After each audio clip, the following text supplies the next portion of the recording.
असलान, एक बात कहूँ, रूहान बेकसूर है। मैं बस आपका सोच रहा हूँ आपा। छोड़ दो उसका पीछा। वो आदमी बिल्कुल आपके काबिल नहीं है। हमारे वकील सब संभाल लेंगे ना?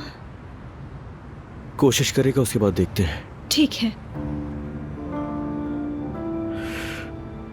अच्छा, आप ऐसा करें कि रूहान के रिहा होने तक आप हमारे साथ चलकर हमारे ही घर में रहें। आपको तसल्ली मिल जाएगी।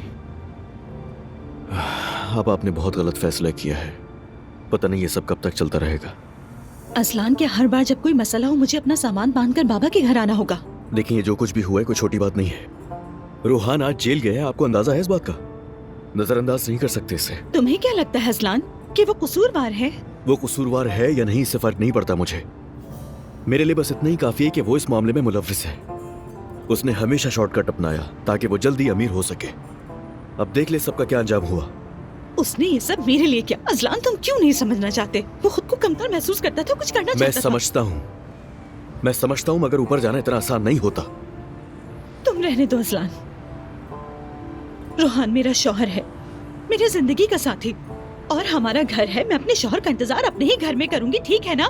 ठीक है, समझ गया। मैं अब आपसे कुछ नहीं बोलूंगा क्योंकि आपने समझना ही नहीं है। खैर, अम्मी को भी नहीं पता है और पता ना चले यही बेहतर होगा, वरना वो सुनकर और पागल हो जाएंगी। ये उनके लिए अच्छा नहीं है। मुझे अम्मी के पास ले चलो, मैं खुद बात करूंगी। रूहान के घर वालों को पता है इस बारे में? मैंने उन्हें कॉल कर दी थी ताकि वो न्यूज में ना देखें ये सब। वो लोग आना चाहते थे यहाँ, मगर उससे मिल नहीं सकेंगे। मैं उन्हें सब कुछ बताती रहूंगी। ठीक है। हमने मिलकर फैसला किया है। वैसे भी ये रिश्ता नहीं चल रहा था। जवेरिया की कस्टडी मेरे पास रहेगी और वीकेंड्स पर अजलान के पास होगी। मतलब वो जब भी चाहे आकर जवेरिया से मिल सकता है। हमने कोई सख्त रूल्स नहीं रखे मिलने के लिए।